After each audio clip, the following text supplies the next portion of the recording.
ప్రపంచంలో ఏ దేశానికి పోయినా మొన్న అరెస్ట్ చేశారు. అరెస్ట్ చేస్తే సరే నేను కూడా ధర్మం కోసం పోరాడాను, ఎక్కడా నేను భయపడను. భయం అనేది నా జీవితంలో ఎప్పుడూ లేదు.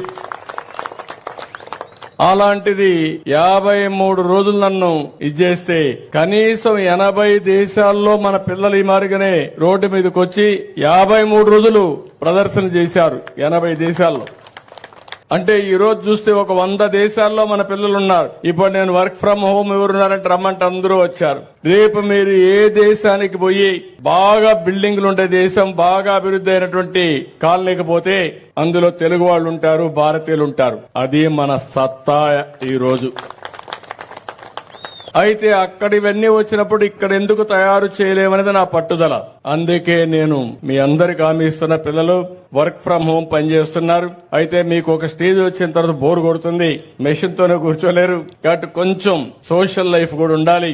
అందుకే ఆలోచిస్తున్నా వర్క్ ఫ్రం హోమ్ ని నైబర్హుడ్ హోమ్ గా చేసి ఒక 5 మంది 10 మంది కూర్చునే ప్లేస్ గాని, అదే మరి ఇంకొక పక్కన వర్క్ స్టేషన్స్ క్రియేట్ చేసి, ఇప్పుడు సంబేపల్లి ఉంది, సంబేపల్లిలో ఒక వర్క్ స్టేషన్, ఒక టెక్ టవర్ ఒకటి కడతాం. దాన్ని వేరే వాళ్ళు మేనేజ్ చేయమంటాం. మీరు పనిచేస్తూ స్కిల్ డెవలప్మెంట్ నేర్చుకుంటారు, లేటెస్ట్ టెక్నాలజీ నేర్చుకుంటారు. దానివల్ల మీరు రాను మీ ఆదాయం పెరిగే అవకాశం వస్తుంది.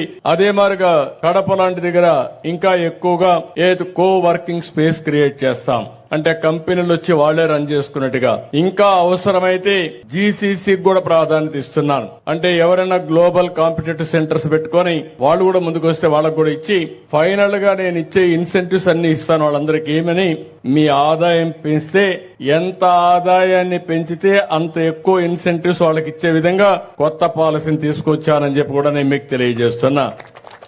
ఎందుకంటే మామూలుగా నాలెడ్జ్ ఉంది, తెలివితేటలున్నాయి, సాన పెడితే ఈ పిల్లలు ప్రపంచాన్ని జయించడమే కాదు, ప్రపంచంలోనే మెరుగైన కుర్రాళ్లుగా తయారయ్యే పరిస్థితి వస్తుంది. అది నా కల, నా ఆలోచన.